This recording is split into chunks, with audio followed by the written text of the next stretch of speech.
He is from the Houston Chronicle, a man who's been covering Houston sports for over 40 years. John McClain, how are you, sir? Rich, I'm doing great. How are you? So how is all this sitting in your town?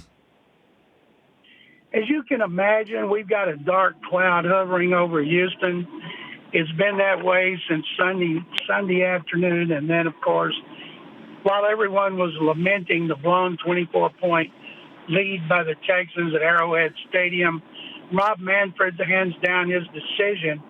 And none of that was surprising, Rich.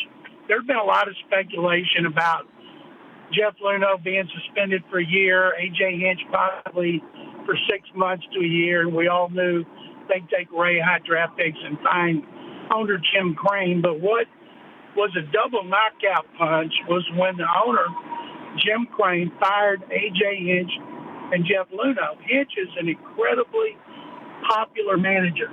The fans love him. The media likes and respects him. Players respect him. He's just been tremendous. And now, Rich, he's going to be without a job. And I think it'll be about a year, and he'll get a managing job pretty quick because he's great at what he does. And then I think Jeff Luhnow will have to go in some front office, probably working for a general manager who used to work under him here. You really think A.J. Hinch is going to get a job after just sitting out for a year, John? I mean, because I'm one of those who loved interviewing him and loved getting to, chat with him. I'm one of those members of the media, but I can't understand how he did not, according to the commissioner, approve of the methods of Alex Cora and Beltran and the rest of these players whose names we still don't know how many there are. Does it include the young shortstop in Correa, who's been nothing but lights out ever since he came up? Is it somebody like Altuve, who over the last several years has burnished his resume into Hall of Fame worthy throughout these years? You think that Hinch would get a job? I don't understand why he would let this thing go if he was so dead set against it. I think, number one, owners want to win, and Hinch is a great manager and a great guy to deal with for everybody. Remember, owners want to win. So here's the deal about the players. They worried about the union. They told players they could have immunity if they would tell the truth. I'm not condoning anything they did. They should have been penalized, and they should have been suspended. As an Astros fan, I'm disappointed they got fired, especially Hinch. But the players, you don't know how many participated. You don't know to what level. On the road, they were the second best team on the road in baseball to the Dodgers in 2017, and a lot of them hit better on the road than they did at home. And then last year, when Rob Manfred said there was no evidence of cheating, they went to the seventh game of the World Series and lost 4 games at home. So they were good, whether they were cheating or not. And as far as Hinch, it's hard to believe he didn't know about everything. But according to Rob Manfred, he did not. And so if an owner is thinking about hiring him and he calls the commissioner's office, the commissioner's going to say, well, read the findings. We found in our investigation he didn't orchestrate it and he didn't know about everything, whether you believe it or not. I just be very honest with you, John. It's so hard to believe that he didn't know everything. And according to the commissioner, he trashed 2 monitors that apparently got replaced. And even though the replacement of it might have been part of just, hey, let's keep it's there for replay purposes, and it got put back by the commissioner's office, it's still bizarre that he would continue to let something go that he did not like. And now Cora's paying for it too. I wonder if you think it's tainted. The banner that's there in Houston's tainted. I can kind of get. Of course it's tainted. Yes, it's tainted. When people think about the 2017 Astros winning a World Series, they're going to think it's tainted, just like Barry Bonds home run title, Cy Young awards, pitchers who were believed to be taking steroids and maximizing their effectiveness. We're all going to look back on that, and the Astros are tainted. And can you imagine what it's going to be like this season, Rich? Every ballpark they go to, they're going to be verbally abused with cheaters. If there's a team that was playing with a humongous chip on its shoulder, it should be the Astros. They have 8 of their 9 position starters. The only top pitcher they wanted to keep was Cole. And so they're still a legitimate World Series contender. But in about A.J. Hinch, all he had to do was tell them, hey, guys, cut this bleep out or you're going to be cut or benched or something, but he didn't do it. And I think that is the most damning thing against him. I heard Trevor Bauer yesterday, and he's been one of their biggest critics, but he said, how can you penalize a player? You don't know which players did it. You don't know to the extent that did it. Some of them may have totally ignored it, and I agree with Bauer, and it's not going to suspend him anyway. Now, Carlos Beltran, I can't wait to see what the Mets are going to do with him because he and Alex Cora, based on Rob Manfred's investigation, they masterminded the whole thing. And so I can't wait to see what the Mets do. Can't do anything the commissioner can to Beltran because he was a player.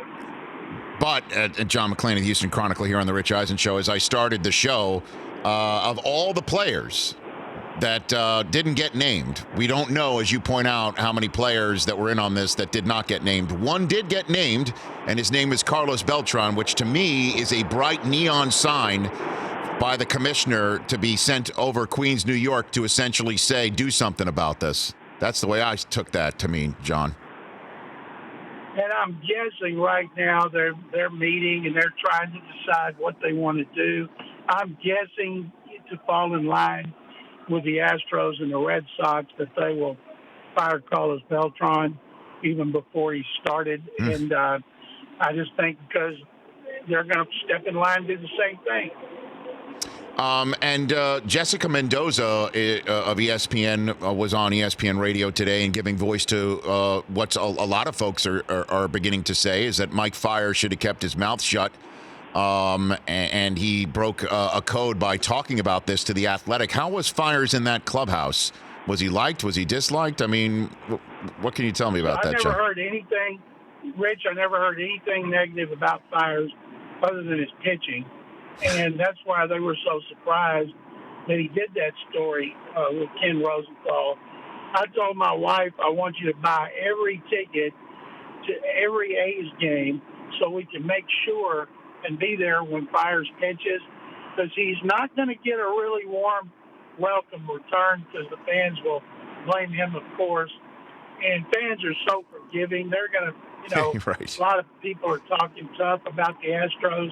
But, of course, they're going to give them standing ovations when they come back and cheer for them.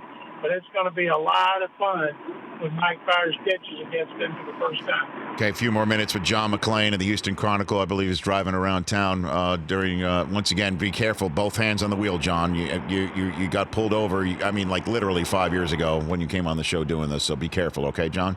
While we move the next few minutes. I'm on the same freeway, Interstate 10. Amazing. In almost the same area where I was then, and I'm being very careful, Rich. Okay, very good. Signal when you change lanes, hands hands free on the phone, hands on 10 and 2 as you're driving.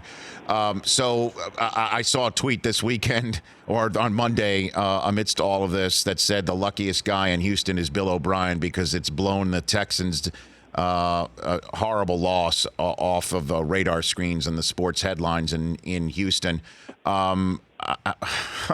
What are the ramifications, do you think, of the way the Texans went out on Sunday in Kansas City, John? Well, Bill O'Brien, as he is after every loss, gets crucified here by the fans and the media. More so this time for several reasons. Number one, Houston's never hosted an AFC championship game. If he hadn't made that boneheaded call on the fake punt, they'd probably lost anyway. But everybody's blaming him for that call, which is one of the 2 worst in our city's history, along with a play called Staggerly, the Oilers' Jerry Glanville called in Denver that backfired in the playoffs. And so the fact that Mike Vrabel, who's in Tennessee coaching the former Oilers, 2 years after he left here, is in the AFC championship game. The the Texans blew a chance to host it for the first time. We've not had a team in the championship game since the Oilers after the 1979 season, and that galls people even more. Had they lost this game, say 41 to 31, and the Ravens had not won. I mean, the Ravens had won and not lost, and the Titans weren't in it, then people wouldn't be as mad. They were 9.5-point underdogs. But right now, Rich, as you can imagine, it is ugly, ugly, ugly. So, I mean, interesting that you bring up the fake punt, which again was, I believe, when it was 24-7, instead of punting and playing defense and making the whole field be what Kansas City needed. Right in the middle of his own territory, he went for it, didn't work out. Then an avalanche started that it was also exacerbated by a fumble on an ensuing kickoff, and then so on and so forth. But to me, the thing that leaps out, John, was the decision to kick a field goal to go up 24-0 when it was fourth and so short that Gene Steratore couldn't even fit an index card between the ball and what would probably be the first down line. And O'Brien said afterwards that they didn't have a play they liked to call, which to me was the real head scratcher. John, how did that one sit with you? Well, it didn't sit well with anybody. What he said is we didn't have a great play there. And so I asked him after the game about it, asked him again, first question Monday. Right. He said, I'm not going to talk about specific decisions, but then he said some worked this year, some didn't. The week before against Buffalo, they had 4th and 1. They ran a sneak with Deshaun Watson. It was stopped. The Bills responded by driving and kicking a field goal that forced overtime. So the failure on 4th and 1 could have kept them from winning that game over the Bills. And they went up by 4 scores, but when he went for the fake punt, he said he wanted to be aggressive because he had to score 50 points, which was hyperbole at the time. But yet he wasn't aggressive on 4th and 1. So I've never seen special teams, Rich, in my 44 years of covering the NFL, be involved in so many impactful plays. They score a touchdown on a block punt, recover a muff punt, 6-yard touchdown drive. And then they have the 58-yard kickoff return that ignited the sea of red and got everybody to wake up and start getting behind the Chiefs.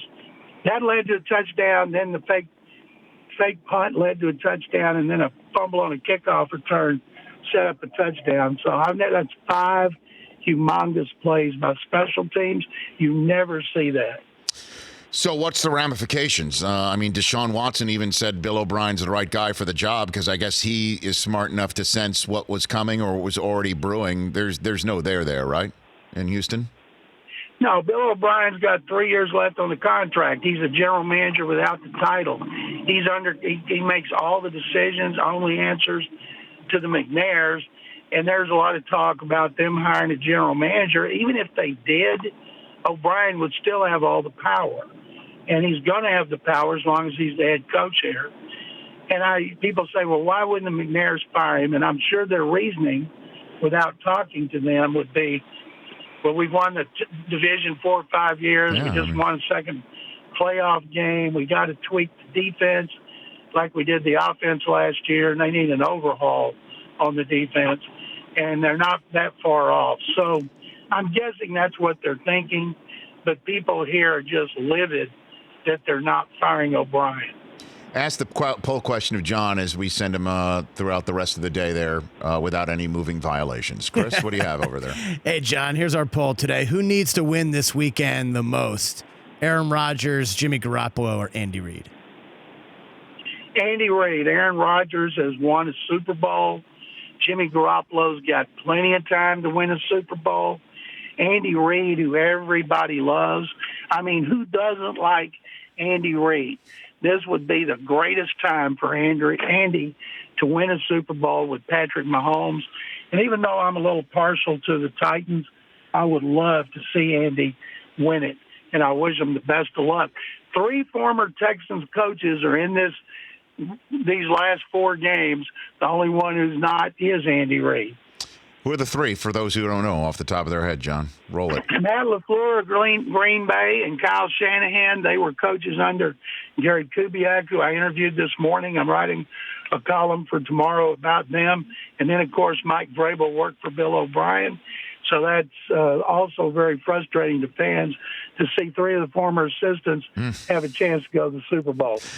John, hang in there, man. You got the Rockets to root for, and they look pretty darn good. So we'll chat soon. Rich, thank you very much, as always. I really appreciate it. Always. Thank you. You're the best, man. One and only John McClain, at McClain_on_NFL. For more of The Rich Eisen Show, tune to Audience Channel 239 on DirecTV for free on BR Live or download the Rich Eisen Show app.